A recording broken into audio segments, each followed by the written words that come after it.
إنا أوحينا إليك كما أوحينا إلى نوح والنبيين من بعده وأوحينا إلى إبراهيم وإسماعيل وإسحاق ويعقوب والأسباط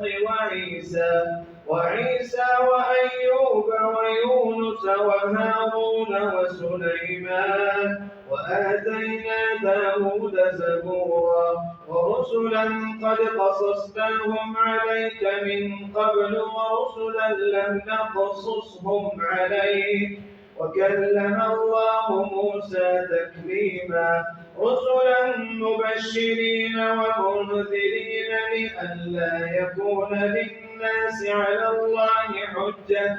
بعد الرسل وكان الله عزيزا حكيما لكن الله يشهد بما أنزل إليك أنزله بعلمه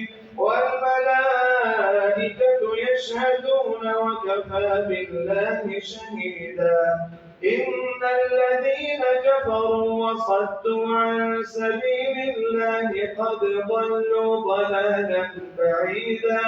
إن الذين كفروا وظلموا لم يكن الله ليغفر لهم ولا ليهديهم طريقا إلا طريق جهنم خالدين فيها أبدا وكان ذلك على الله يسيرا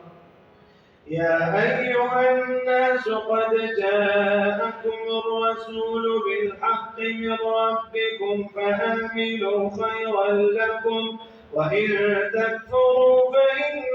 لله ما في السماوات والأرض وكان الله عليما حكيما يا أهل الكتاب لا تغلوا في دينكم ولا تقولوا على الله إلا الحق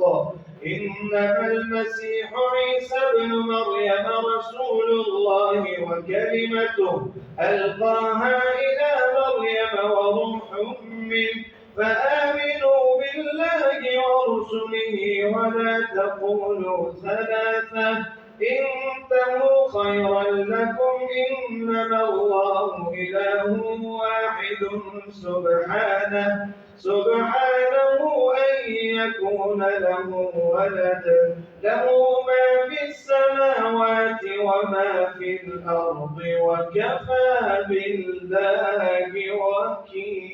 وكيلا.